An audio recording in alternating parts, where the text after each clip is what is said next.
જય શ્રી કૃષ્ણ બધાને કેમ છો? તો આજે જો આપણે ઘરે અમે રહી છીએ ત્યાં અમારે મોટો વાળો છે, તો તેમાં આપણે શાક બકાલું વાવ્યું છે અને હવે અમારે જવું છે પાણી વાળવા. ત્યાં બધું આપણે શાક બકાલું વાવેલું છે અને હવે આપણે કરશી ચાલુ. વિડીયોમાં બધા બન્યા રહેજો. તો આ 4 ક્યારા જાતના વાવેલા છે. અહીં છે આ છે વેલો ગીસોડાનું, અને સામે આખી આ ગીસોડાની છે. તેના પછીના આ છે ગલકાના વેલા, અને અહીં છે કાકડી. આ કાકડીનું બી જગન્નાથથી લઈ આવ્યા હતા, કેવું થાય તે આપણે જોઈએ. 2 આડું કાકડીની છે, બાજુમાં બને રીતે. અને અહીં આપણે 3 આડું ભીંડાની વાવી છે. આવો ભીંડો થઈ ગયો છે. અને અહીંથી 2 આડું છે ટમેટી, તો તમે જોઈ શકો છો જે આ 2 આડું ટમેટીની છે. અને અહીંથી 4 આડું છે. જો આપણે આવી રીંગણી થઈ ગઈ છે, 15 દિવસ થયા છે વાવી એને. તો તમે જોઈ શકો છો આ છે 4 આડું રીંગણીની, અને પછી છે જાત. તો ચાલો જો સામે દેખાય કે આપણે મશીન મૂક્યું છે, તો મશીન હવે મારે ચાલુ કરવાનું છે.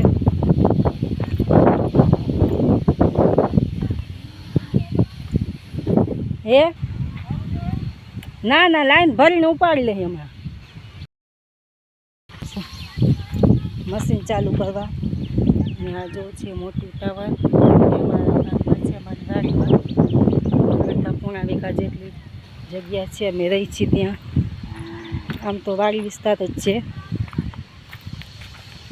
અને આ અમારા મકાનનું પાછળથી જો આવું કંઈક લુક છે. પાછળ સીતાફળીનું ઝાડવું છે, અને એક બખાઈ આંબલીનું ઝાડવું છે. અને ઉપર આપણે સ્લેબ ઉપર વિસ્તાર છે, એટલે વધારે વરસાદ આવે તો પાણી હેઠે આવી જાય તો પલળી જાય નહીં.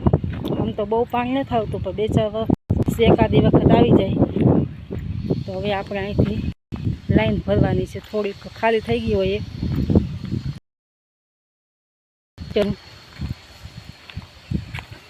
અને આપણે બાજુમાં છે નદી.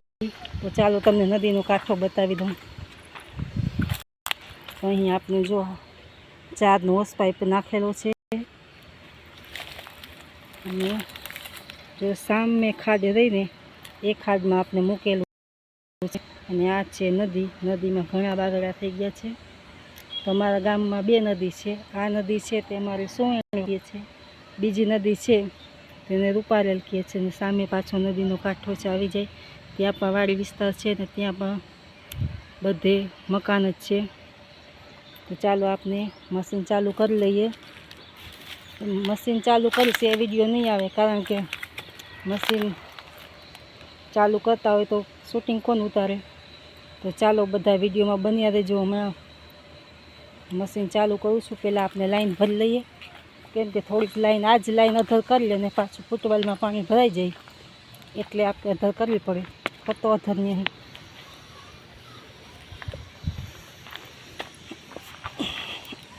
અને પાણી ઉપર ચડી જાય. તો જો આવી રીતના લાઈન અધર કરશી. જો સામે પાઇપમાં પાણી ત્યાં સુધી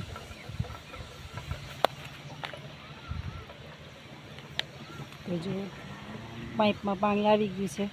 હજી થોડુંક નીકળી જાય, થોડો ઘણો એર હોય તો નીકળી જાય ને તો આપણે પછી મશીન ભાઈકા ઉપડી જાય છે. તો જો તમે વિડીયોમાં જોઈ શકો છો આપણું પાણી આવી ગયું છે હવે. અને હવે ચાલુ કરી દઈએ મશીન આપણે. આ છે મશીનનું હેન્ડલ, અને આપણે આવું નાનું ફીટર્યું છે જે આપણે ગમે ત્યાં લઈ જઈ શકીએ. તો તમે જોઈ શકો છો. તો વિડીયોમાં બધા બન્યા રહેજો. હમણાં મશીન ચાલુ કરું છું.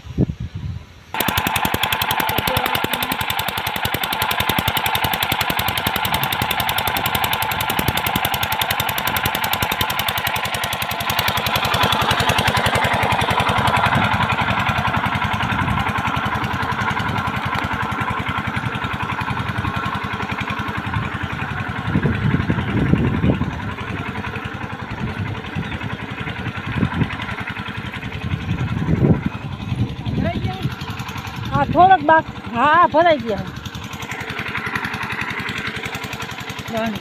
હા હા એમાં વાર લ્યો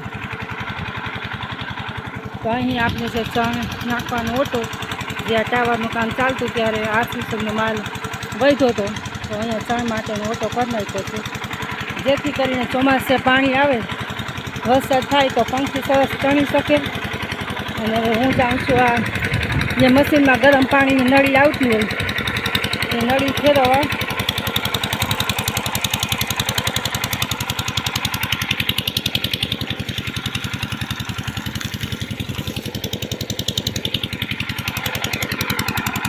નળી આપણે ફેરવી નાખી છે કેમ કે જેથી કરીને કોરામાં પાણી જઈ શકે અને હાલો આપણે કેટલું પાણી આવે છે તમને જ્યાં લાઈનનું મોઢું મોકલ્યું છે ત્યાં બતાવી દઉં અને જ્યાં આવો ઢીંગો સરસ થઈ ગયો છે અને એક વખત આપણું બકાલું નીંદી નાખ્યું છે કેમ કે અહીંયા કેટલા વર્ષોથી લગભગ 30-35 વર્ષોથી અહીંયા કાંઈ વાગતા જ નહીં અને બાવળને ખડ થઈ જતું એટલે ખડ પર વધારે ઉગ્યું હતું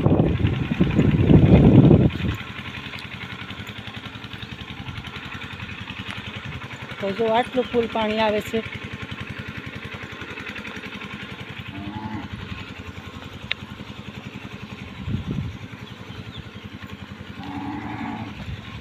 તો તમે જોઈ શકો છો જો અહીં આપણે પાણી ગટરનું આવે છે તો લાઈક શેર અને સબસ્ક્રાઈબ કરજો મળશું પાછા નવા વિડીયોમાં અને હવે આપણે દરરોજ આવું નવા વિડીયો મૂકતા રહેશું જય શ્રી કૃષ્ણ બધાને